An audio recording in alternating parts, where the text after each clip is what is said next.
map, and we had one commissioned. Would you like to see what we have from Countertill's data analysis company that did? If you want to leave that with the county city Sure. clerk. But I thought you might want to review it before you make your decision. I'm good, thanks.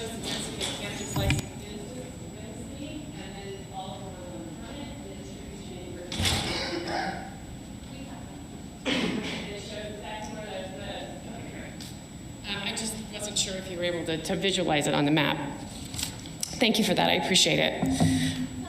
My name is, actually this map isn't online because online it only shows the current dispensaries, not all the ones on the registration list. My name is Megan Boelter. I'm the Western Regional Director for the Preventing Tobacco Addiction Foundation. I'm sorry, one more time? Megan Boelter with the Preventing Tobacco Addiction Foundation, also known as Tobacco 21.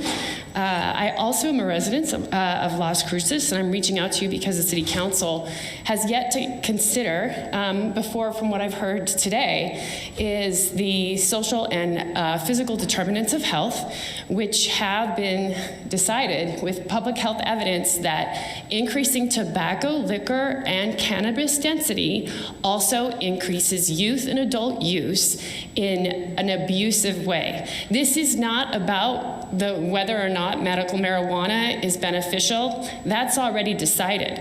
What we're looking at here is, and Councilmember Karan can actually attest to this with her MPH, is that one of the major social determinants of health has to do with your physical environment. And one of the 14-year-olds from the boxing club actually spoke to what they're exposed to on a regular basis.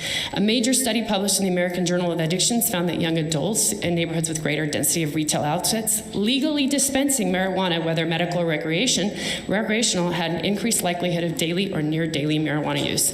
These youths were also more likely to use greater amounts of marijuana and to show symptoms of cannabis use disorder.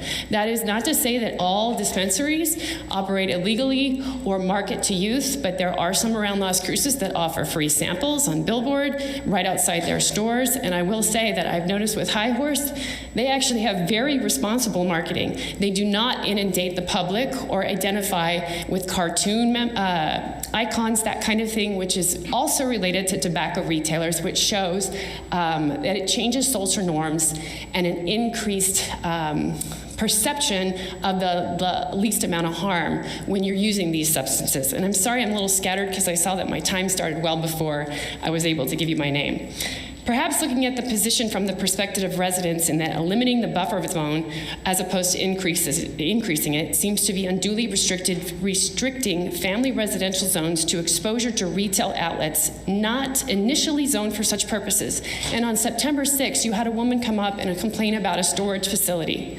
And you instructed her that she bought that residence knowing that there were commercially zoned properties next to her and that buyer's remorse, right? Well, in this case, you have a number of residentially zoned areas where these people bought with the idea that it was zoned for residential purpose. And now whether responsible or not, cannabis retailers wanting to change that zoning to locate close to single-family homes. And I do think it is imperative that you do an economic assessment for property values of those homes located next to dispensaries. If I can, I would like to address one more point. Right? The idea that somehow there is this back and forth among advocates for public health versus people who support medical marijuana for veterans or for medicinal purposes. That is not the case. They can be together, and you just heard a responsible retailer talking about the need for the buffer zone. It has not necessarily to do with the youth going in and purchasing. It has to do with increased access. And there are a number of public health studies, many of which I sent to you via email. And thank you, Councilor Graham, for getting back to me. Thank you, Mayor, for getting back to me on that. But I please urge you to consider the request, as Councilmember Flores indicated, is to, I think it was Gandara, to do that research in terms of the physical environment. The retailers may not be the culprits in terms of selling to the minors. However, it's the exposure in their physical environment. And right now, you are dealing with an area of blight all over the city. And if you look at that retail map, the increased density of retailers, tobacco, liquor, dispensaries does affect perceptions among our youth and our community. You socialize norms and you increase the opportunity for substance use disorders. And that doesn't necessarily implicate responsible retailers. It implicates this council to protect our city with retail density restrictions. 300 feet is minimal. Most localities like Colorado are 1,000 or more. So please just consider the retail environment that's healthy for both your retailers in terms of competition and economic development, as well as the families that live in those areas and want to not have their kids within walking distance of dispensaries or liquor stores. Thank you. I appreciate the opportunity to speak. Thank you.